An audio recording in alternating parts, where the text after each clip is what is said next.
শুরু হয়ে যাবে জাহান্নামীদের পালা। একটা একটা করে জাহান্নামীকে যখন জাহান্নামের মধ্যে ফেলানো হবে, জাহান্নামটা উত্তেজিত হয়ে যাবে, জাহান্নামটা চিৎকার মারবে। এবার জাহান্নামের চিৎকারে ময়দানে মাহশরটা প্রকম্পিত হয়ে যাবে। আল্লাহ পাক রব্বুল আলামিন জাহান্নামের ফেরেশতা মালিককে ডাক দিয়ে বলবেন, মালিক তুমি তোমার জাহান্নামকে কন্ট্রোল করো। জাহান্নামের ফেরেশতা এবার মালিক কি করবে? নদীর পানিগুলো নিয়ে যে জাহান্নামের মধ্যে দিবে, জাহান্নাম কন্ট্রোল হবে না। সাগরের পানি নিয়ে জাহান্নামের মধ্যে দিবে, জাহান্নাম কন্ট্রোল হবে না। এক পর্যায়ে জাহান্নামের ফেরেশতা মালিক আল্লাহ তাবারক ওয়া তাআলার কাছে সারেন্ডার গ্রহণ করবে। সারেন্ডার হয়ে বলবে, আমার আল্লাহ তুমি তোমার জাহান্নামকে কন্ট্রোল করো, আমি কন্ট্রোল করতে পারতেছি না। এবার আল্লাহ পাক রব্বুল আলামিন বলবে জাহান্নামের ফেরেশতা মালিক শোন, আমার আরশ আযমের খুঁটির নিচে এক পেয়ালা পানি রয়েছে, ওই এক পেয়ালা পানি আমার জাহান্নামের মধ্যে ছেড়ে দাও। দেখবা সঙ্গে সঙ্গে আমার জাহান্নাম পিছনের দিকে চলে গেছে, নিস্তব্ধ হয়ে গেছে। সঙ্গে সঙ্গে জাহান্নামের ফেরেশতা মালিক আরশ আযমের খুঁটির কাছে চলে যাবে। ওই এক পেয়ালা পানি নিয়ে যখন জাহান্নামের উপরে দিবে, জাহান্নামটা সঙ্গে সঙ্গে নিস্তব্ধ হয়ে যাবে। এবার ওই জাহান্নামের ফেরেশতা মালিক আল্লাহ তাবারক ওয়া তাআলাকে ডাক দিয়ে বলবেন, ও আমার আল্লাহ, ও আমার আল্লাহ, নদীর পানি জাহান্নামের মধ্যে দিলাম, জাহান্নাম কন্ট্রোলে আসলো না। সাগরের পানি জাহান্নামের মধ্যে দিলাম, জাহান্নাম কন্ট্রোলের মধ্যে আসলো না। এই পানিটুকু কিসের মাওলা? যে এক ফোঁটা পানি দেওয়ার কারণে জাহান্নামটা নিস্তব্ধ হয়ে গেল, পিছনের দিকে চলে গেল। তখন আল্লাহ পাক রব্বুল আলামিন জাহান্নামের ফেরেশতা মালিককে ডাক দিয়ে বলবেন, মালিক শোনো, পৃথিবীর মধ্যে আমার যেই বান্দাটা, পৃথিবীর মধ্যে আমার যেই গোলাম জাহান্নামের ভয়ে কান্না করেছিল। আসসালামু আলাইকুম ওয়া রাহমাতুল্লাহি ওয়া বারাকাতুহু।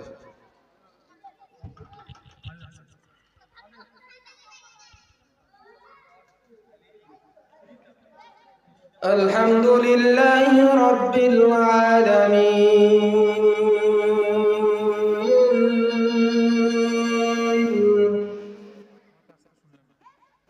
ওয়াল আকিবাতু লিল মুত্তাকিন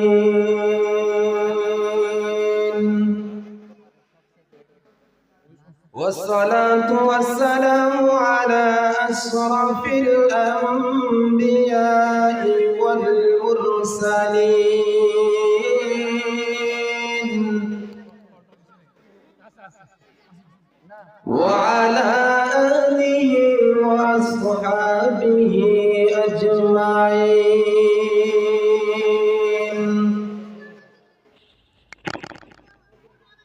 أما بعد فأعوذ بالله من الشيطان الرجيم.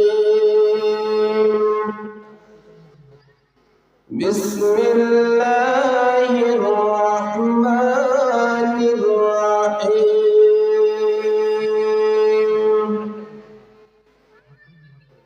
يا أيها الذين آمنوا ادخلوا في السلم كافة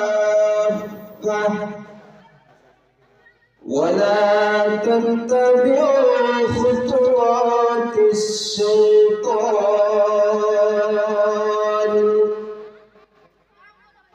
إنه لكم عدو مبين.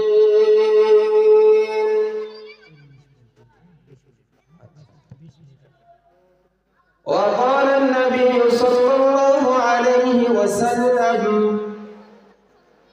لا يؤمن أحدكم حتى أكون أحب إليه من والده وولده والناس أجمعين. صدق الله العظيم وصدق رسوله النبي الكريم ونحن على ذلك لمن الشاهدين والشاكرين والذاكرين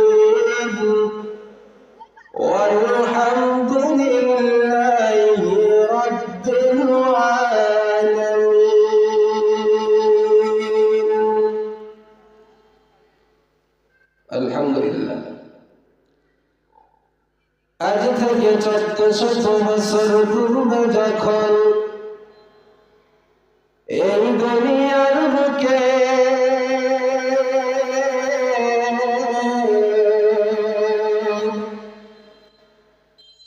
ইসলাম নামটি ছিল না কোথাও কোনো মানুষের মুখে,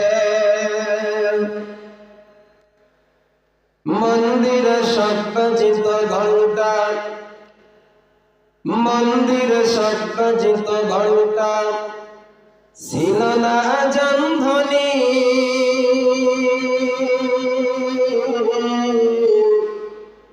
সে আধার জগতে এসেছিলে তুমি, হে আসতা রব্বানি লা ইলাহা লা ইলাহা ইল্লাল্লাহ লা ইলাহা ইল্লাল্লাহ। এবার যারা পড়ো লা ইলাহা ইল্লাল্লাহ। মায়ের গর্ভে শিশুর জন্ম, মায়ের গর্ভে শিশুর জন্ম, পানির গর্ভে মাছ, মাটির গর্ভে কত সম্পদ, সারি সারি গাছ। লা ইলাহা লা ইলাহা ইল্লাল্লাহ।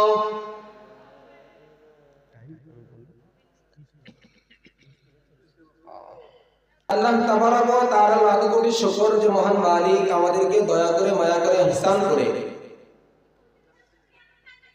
রহমতি বরকতি সামিয়ানার নিচে আসা এবং বসার তৌফিক দান করলেন। এই কারণে আমরা সকলেই নতগত চিত্তের দিনকে উজাড় করে সেই মহান মালিকের দরবারে কালিমাতুশ শুকর আদায় করে বলি আলহামদুলিল্লাহ। সম্মানিত উপস্থিতি, আল্লাহ তাবারক ওয়া তাআলা আমাদেরকে সৃষ্টির শ্রেষ্ঠ আশরাফুল মাখলুকাত হিসেবে পৃথিবীর মধ্যে পাঠিয়েছেন। আল্লাহ তাবারক ওয়া তাআলা আমাদেরকে পৃথিবীর মধ্যে শ্রেষ্ঠ জাতি, শ্রেষ্ঠ মানব হিসেবে প্রেরণ করেছেন। তো আল্লাহ পাক রব্বুল আলামিন আমাদেরকে পৃথিবীর মধ্যে প্রেরণ করার পর বলতেছেন, হে পৃথিবীর মানুষ শোনো, আমি তোমাদেরকে পৃথিবীর মধ্যে প্রেরণ করলাম, ঠিক আছে,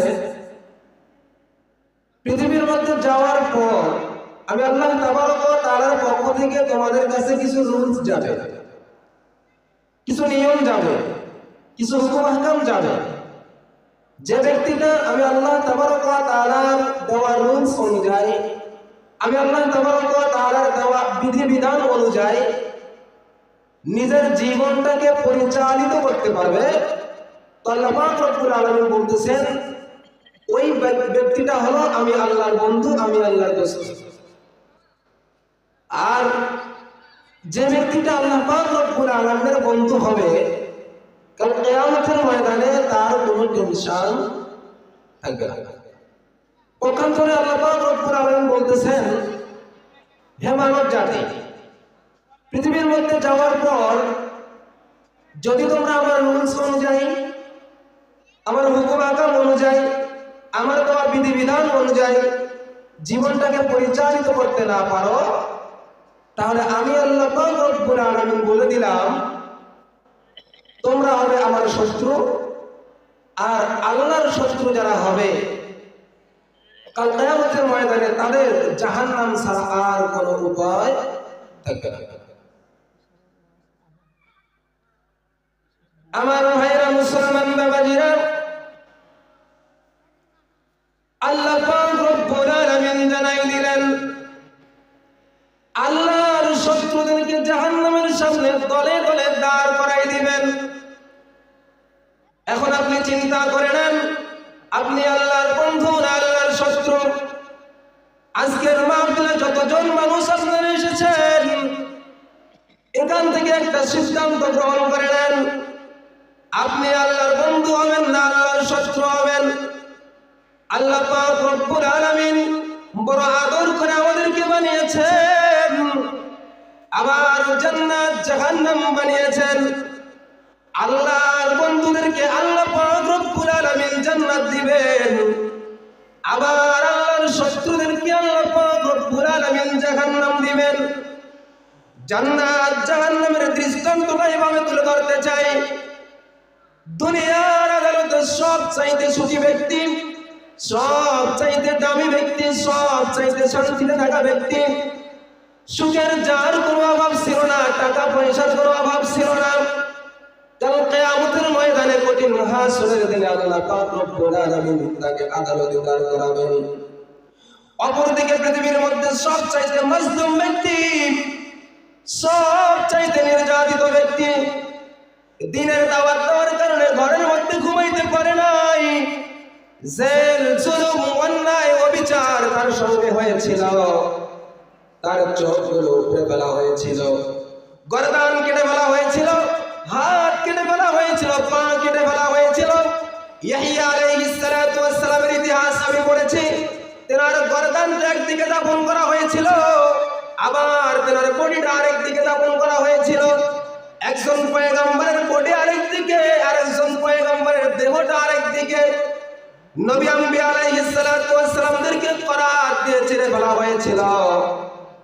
আবার আল্লাহ নবী বিশ্ব নবী রাহমাতুল লিল আলামিনকে পাগল পাগল বলে পাথর করে নিক্ষেপ করা হয়েছিল। মক্কার গলিতে গলিতে আল্লাহ নবী বিশ্ব নবী রাহমাতুল লিল আলামিনকে নির্যাতিত করা হয়েছিল।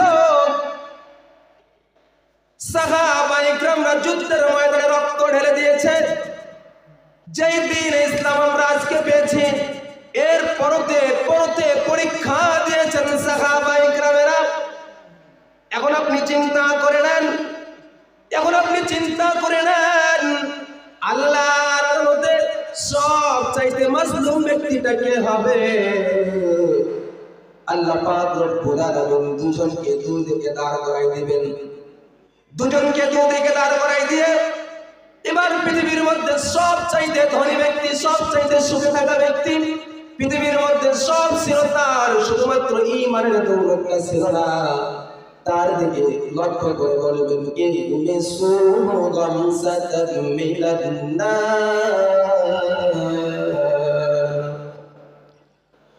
আল্লাহ পাক রব্বুল আলামিন ফেরেশতাদেরকে বলবেন, আমার ফেরেশতার দল, এই যে বান্দাকে দেখতেছো, যাও একে তোমরা জাহান্নাম থেকে ঘুরে নিয়ে আসো। একজন জাহান্নামীর দাঁত হবে জাবালে উহুদ, উহুদ পাহাড়ের মতো একজন জাহান্নামীর দাঁত হবে। আপনারা যারা মদিনাতুল মুনাওয়ারায় গিয়েছেন, উহুদ পাহাড়টা 6.5 কিলোমিটার লম্বা। এত বড় একজন জাহান্নামীর দাঁত হবে, এত বিরাট বিরাট দেহটা নিয়ে যখন একজন জাহান্নামীকে জাহান্নামের মধ্যে নিয়ে যাওয়া হবে, জাহান্নাম শুধুমাত্র একটা সেকা দিবে।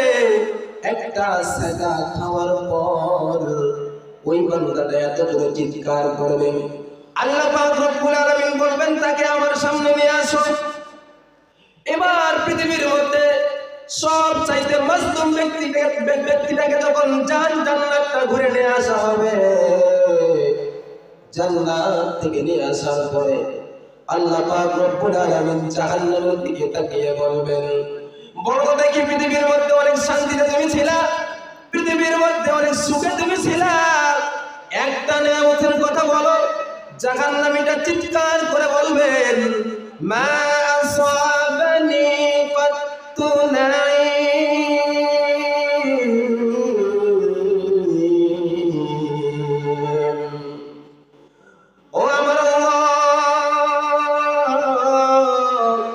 পৃথিবীর মধ্যে আমি কখনো কোনো নিয়ামত দেখি নাই, পৃথিবীর মধ্যে আমি কখনো কোনো নিয়ামত পাই নাই।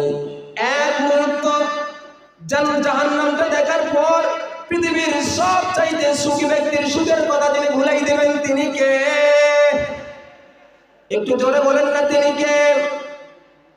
এবার আল্লাহ পাক রব্বুল আলামিন জান্নাতি ব্যক্তিটার দিকে ডাক দিয়ে বলবেন, জান্নাতি ব্যক্তির দিকে তাকিয়ে বলবেন, পৃথিবীর মধ্যে অনেক কষ্ট তুমি সহ্য করেছ, দিন প্রতিষ্ঠা করার জন্য অনেক কষ্ট তুমি সহ্য করেছ, দিন প্রতিষ্ঠা করার জন্য তোমার শরীর থেকে তুমি তাজা রক্তগুলো জমিনের মধ্যে ঢেলে দিয়েছিলে।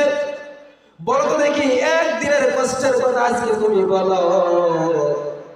লোকটা তখন চিৎকার করে বলবেন, মা আসাবানি ফাতকুরুন আও বালা।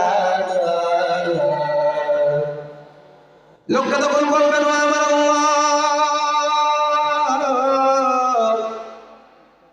পৃথিবীর মধ্যে আমি কখনো কোনো দুঃখ পাই নাই, পৃথিবীর মধ্যে আমি কখনো কোনো কষ্ট পাই নাই।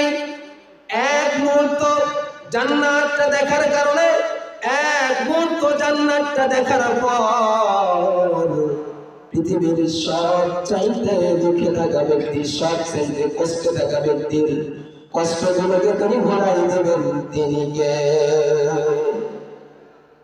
আমার ভাইরা, তাহলে ওই জান্নাতে আমরা যেতে চাই সবাই।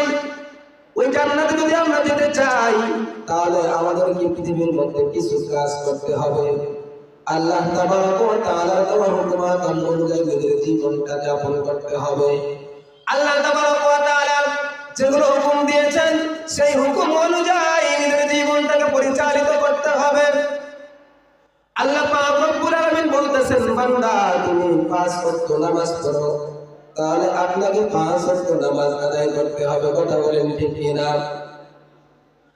আল্লাহ পাক রব্বুল আলামিন বলতেছেন, বান্দা জান্নাতে যেতে চাইলে পৃথিবীর মধ্যে আমার পক্ষ থেকে যে রুলসগুলো যাবে, হুকুমাতগুলো যাবে, ওই অনুযায়ী তুমি কাজ করবে, তাহলে মৃত্যুর সঙ্গে সঙ্গে আমার জান্নাতে তুমি চলে আসবে। তো দেখেন, আল্লাহ পাক রব্বুল আলামিন আমাদেরকে যতগুলো হুকুমাত দিয়েছেন, তার মধ্যে অন্যতম একটা বিধান, অন্যতম একটা হুকুম হলো নামাজ আদায় করা। দেখেন, তো দেখে এমন একটা অবস্থা হবে, কিয়ামতের ময়দানটা ঘুটঘুটে অন্ধকার হবে। এমন অন্ধকার হবে, একজন মানুষ তার মাথার সঙ্গে, তার কল্লার সঙ্গে তার বডিটা লেগে আছে কিনা এটা দেখা যাবে না, চোখে দেখা যাবে না। ঠিক ওই সময় যারা পৃথিবীর মধ্যে নামাজ পড়ার জন্য ওযু করেছিল বেশি বেশি করে, তো আল্লাহ পাক রব্বুল আলামিন তাদের ওযুর অঙ্গগুলো লাইটিং এর ব্যবস্থা করে দেবে, বলেন সুবহানাল্লাহ। তো এই আলোতে সে কাল কিয়ামতের ময়দানে, হাসরের ময়দানটা পার হয়ে, ফুলসিরাত পার হয়ে জান্নাতের মধ্যে চলে যাবে, বলেন সুবহানাল্লাহ। তো এভাবে যার ওযু বেশি তার আলো তত বেশি হবে। আপনার ওযু কম, আপনার আলো কম, আরো কম, আরো কম, এভাবে থাকতে থাকতে এমন অবস্থা হয়ে যাবে, তো কাল কিয়ামতের ময়দানে মানুষগুলো যখন ফুলসিরাতের পুলটা পাড়ি দিয়ে চলে যেতে যাবে, তো ফুলসিরাতের পুল পাড়ি দেওয়ার সময় যে হাই ক্লাসের ইমানদার হবে, সঙ্গে সঙ্গে চোখের পলকে ফুলসিরাতের পুলটা পাড়ি দিয়ে জান্নাতের মধ্যে চলে যাবে। পক্ষান্তরে যে যার ঈমান কম হবে, তার দ্রুতগামিতা আরো কম হবে। যত কম ঈমান, যত কম হবে, তার স্পিড ফুলসিরাতের পুলের মধ্যে তত কম হবে। হাদিসের মধ্যে আসছে, এমন হবে যে চলতে চলতে এক পর্যায়ে যারা নিম্নমানের ইমানদার হবে, চলতে চলতে ফুলসিরাতের পুলের উপরে গিয়ে আটকে যাবে। জাহান্নাম বলবে, আয় আল্লাহ, তোমার এই বান্দার ঈমানের ঝাঁজে তেজে আমি জাহান্নামটা নিভে যাচ্ছি। রব্বুল আলামিন, আপনি আপনার এই বান্দাটাকে জান্নাত দিয়ে দেন। তো কিতাবের মধ্যে লেখছে, আল্লাহ পাক রব্বুল আলামিন জাহান্নামের দোয়াকে কবুল করে ওই বান্দাকে জান্নাত দিয়ে দেবেন। সুবহানাল্লাহ। শুরু হয়ে যাবে জাহান্নামীদের পালা। একটা একটা করে জাহান্নামীকে যখন জাহান্নামের মধ্যে ফেলানো হবে, জাহান্নামটা উত্তেজিত হয়ে যাবে, জাহান্নামটা চিৎকার মারবে। এবার জাহান্নামের চিৎকারের ময়দানে মাহশরটা প্রকম্পিত হয়ে যাবে। আল্লাহ পাক রব্বুল আলামিন জাহান্নামের ফেরেশতা মালিককে ডাক দিয়ে বলবেন, মালিক তুমি তোমার জাহান্নামকে কন্ট্রোল করো। জাহান্নামের ফেরেশতা এবার মালিক কি করবে? নদীর পানিগুলো নিয়ে যে জাহান্নামের মধ্যে দিবে, জাহান্নাম কন্ট্রোল হবে না। সাগরের পানি নিয়ে জাহান্নামের মধ্যে দিবে, জাহান্নাম কন্ট্রোল হবে না। এক পর্যায়ে জাহান্নামের ফেরেশতা মালিক আল্লাহ তাবারক ওয়া তাআলার কাছে সিলিন্ডার গ্রহণ করবে, সিলিন্ডার হয়ে বলবে, আমার আল্লাহ, তুমি তোমার জাহান্নামকে কন্ট্রোল করো, আমি কন্ট্রোল করতে পারতেছি না। এবার আল্লাহ পাক রব্বুল আলামিন বলবেন, জাহান্নামের ফেরেশতা মালিক শোন, আমার আরশ আজিমের খুঁটির নিচে এক পেলা পানি রয়েছে, পেয়ালা পানি আমার জাহান্নামের মধ্যে ছেড়ে দাও, দেখবার সঙ্গে সঙ্গে আমার জাহান্নাম পিছনের দিকে চলে গেছে, নিস্তব্ধ হয়ে গেছে।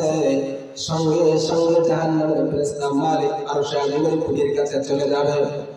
ওই এক পেয়ালা পানি নিয়ে যখন জাহান্নামের উপরে দিবে, জাহান্নামটা সঙ্গে সঙ্গে নিস্তব্ধ হয়ে যাবে। এবার ওই জাহান্নামের ফেরেশতা মালিক আল্লাহ তাবারক ওয়া তাআলাকে ডাক দিয়ে বলবেন, ও আমার আল্লাহ, ও আমার আল্লাহ, নদীর পানি জাহান্নামের মধ্যে দিলাম, জাহান্নাম কন্ট্রোলে আসলো না। সাগরের পানি জাহান্নামের মধ্যে দিলাম, জাহান্নাম কন্ট্রোলের মধ্যে আসলো না। এই পানিটুকু কিসের মাওলা? যে এক ফোঁটা পানি দেওয়ার কারণে জাহান্নামটা নিস্তব্ধ হয়ে গেল, পিছনের দিকে চলে গেল। তখন আল্লাহ পাক রব্বুল আলামিন জাহান্নামের ফেরেশতা মালিককে ডাক দিয়ে বলবেন, মালিক শোনো, পৃথিবীর মধ্যে আমার যেই বান্দাটা, পৃথিবীর মধ্যে আমার যেই গোলাম জাহান্নামের ভয়ে কান্না করেছিল, জাহান্নামের ভয়ে আমাকে রব মেনে মসজিদের মধ্যে গিয়ে জায়নামাজটা ফেলিয়ে জায়নামাজের উপরে বসে নামাজ আদায় করেছে, আবার দোয়া করেছিল, রব্বানা সরিফ আন্না আযাবা জাহান্নাম ইন্না আযাবাহা কানা গরামা। ও আমার আল্লাহ, আমাকে জাহান্নামের আগুন থেকে রক্ষা করো। এভাবে কান্না করে করে আমার কাছে দোয়া করেছিল। ও জাহান্নামের ফেরেশতা মালিক শোন, ওই বান্দার পানিটা রব্বুল আলামিন, আমি আল্লাহ পাক রব্বুল আলামিন ওই বান্দার চোখের পানিকে রোদকে শুকাবার পারমিশন দেইনি। আমি আল্লাহ পাক রব্বুল আলামিন ওই বান্দার চোখের পানিকে জমিনকে চুষবার পারমিশন দেইনি। আমার জাহান্নাম পৃথিবীর সমস্ত পানিকে জ্বালিয়ে দেওয়ার ক্ষমতা রাখে, সমস্ত পানিকে ভস্ম করে দেওয়ার সব ক্ষমতা রাখেন, কিন্তু আমার এই পাওয়ারফুল বান্দার চোখের পানিকে আমার জাহান্নাম পর্যন্ত জ্বালানোর ক্ষমতা রাখে না। তাহলে বোঝা গেল আমাদের এই চোখের পানির দাম অনেক বেশি। যদি আমরা ঠিকমতো আল্লাহ পাক রব্বুল আলামিনের কাছে দোয়া করতে পারি, জাহান্নামের ভয়ে ক্রন্দন করতে পারি, নামাজ আদায় করতে পারি, তাহলে আল্লাহ পাক রব্বুল আলামিন হতে পারে আমাদের এই এক ফোঁটা পানির ওসিলা করে আমাদেরকে মাফ করে